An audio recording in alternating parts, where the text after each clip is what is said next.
मैं डॉक्टर पुष्पा कुमारी, assistant professor स्नातकोत्तर हिंदी विभाग, SM महाविद्यालय भागलपुर बिहार में कार्यरत हूँ। आज मैं अपने विद्यार्थियों को जो स्नातकोत्तर हिंदी विषय के सेमेस्टर 2 के विद्यार्थी हैं, उनके सप्तम पत्र में आए संस्कृत साहित्य के इतिहास के अंतर्गत संस्कृत गीति काव्य में मेघदूत का प्रकृति वर्णन, इस विषय वस्तु पर विचार करेंगे। अर्थात आज का शीर्षक है मेघदूत का प्रकृति वर्णन। कालिदास का मेघदूत मानव प्रकृति तथा बाह्य मानवेतर प्रकृति के चित्रण का अपूर्व संगम स्थल है।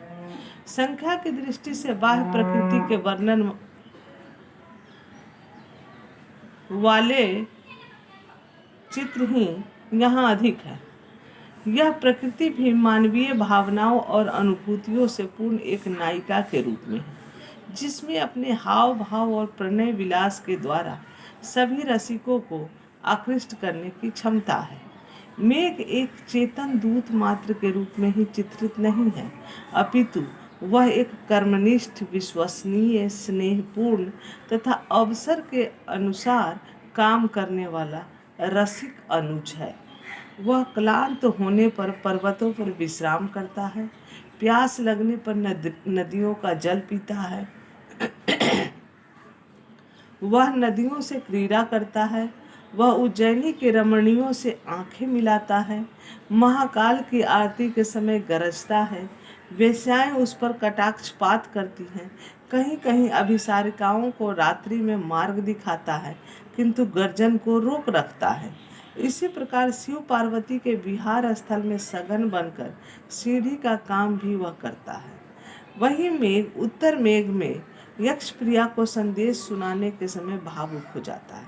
कभी कभी उसे आंसू भी चलने लगते हैं और छिपकर यक्ष प्रिया को धीरता पूर्वक वह संदेश भी सुनाने लगता है। इस प्रकार प्रकृति का एक महत्वपूर्ण उपादान मेघ भी विशिष्ट व्यक्तित्व से संपन्न बनाया गया है। कालिदास ने प्रकृति को सर्वत्र मानवोचित सुख दुख के भावों से संपन्न माना है।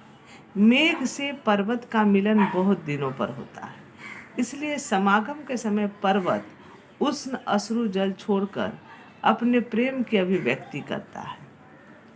काले काले भवति भवतो यस्य संयोगामृत्य स्नेह व्यक्तिश्चर विरहज मुंचतो पास्प मुस्मनम।